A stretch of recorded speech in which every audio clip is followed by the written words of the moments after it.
Vote.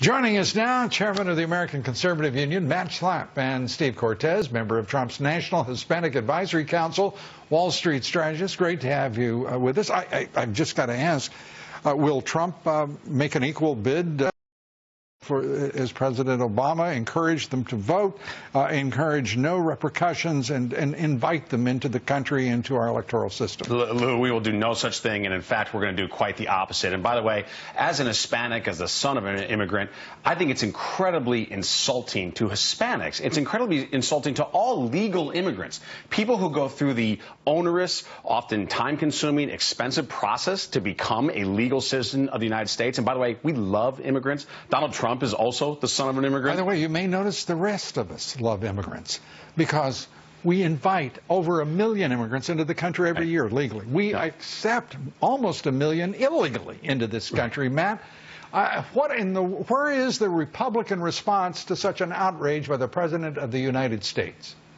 We get so timid and we get so worried that people will say that we're not open-minded to people of other races that oftentimes we're quiet. And Lou, I think one of the best things about this presidential campaign is Donald Trump has made it very clear to stand up for our borders, to stand up to laws, does not make somebody a hater. It makes them a lover of the law and a lover of the legal process, which helps our country. And by the way, Hispanics have the same exact interest as every other American citizen. And by the way, African Americans do as well. But they have been treated so shoddily by Democrats in inner cities and in major cities, particularly across this country. The time for history to turn another page is now, if ever there has been such a time, particularly for minorities in this country. And, you know, Lou, I'm so glad you bring that point up, because I think when it comes to Hispanic voters, when it comes to politics, what do we really care the most about? It's the economy. It's number 1, 2, and 3, I think, on our priority list. Hispanics, and by the way, most people, if you haven't already made it in this economy, if you don't own a lot of real estate and stock, this has been a really tough economy for you. But only for 20 years. Only for 20 years. Most people our household net worth in this country has been static for 20 years. So the strivers, the wage low earners, income and minority households. Right. The wage earners and the strivers, and most Hispanics, most people of color fall into that category, are having a terrible time. Obamacare is killing them on the insurance end. Their incomes aren't rising. And what does the Democratic Party do? It panders. And it continues to call us racist for daring to think that there might be another way, that there might be a better way for Hispanics. Oh, God, when you say better way, I think of Paul Ryan. For crying out loud, don't do that. Right. Don't do also, that. You know, words matter, Lou, and this is important. They do matter. How about the American way? And how about focusing on capitalism, free enterprise, democracy, and getting this thing moving like Donald Trump says he can do?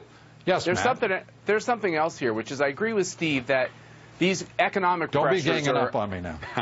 The economic pressures are at the foremost of all of our minds, but there's something more serious here. People like my wife's family who came to America. By the way, they came to America because they wanted to be Americans. They came as immigrants, but because they wanted to be Americans here legally. And they fled regimes that were centralized, authoritarian. And they didn't see any economic hope or human rights, basic human rights in these countries. And they came to America. And the sad thing is many of these immigrants who came to America now see America making the same mistakes. Centralized, bureaucratic, bloated, centralized government, which is harming their economic interests. And even things like health care. When you have double-digit premium increases in states like Arizona, that is hurting these new Americans, and it's disgusting policies that need to be stopped. And I'm just so hopeful that they can start to be stopped on Tuesday. Well, I think that Donald Trump has put it straightforwardly.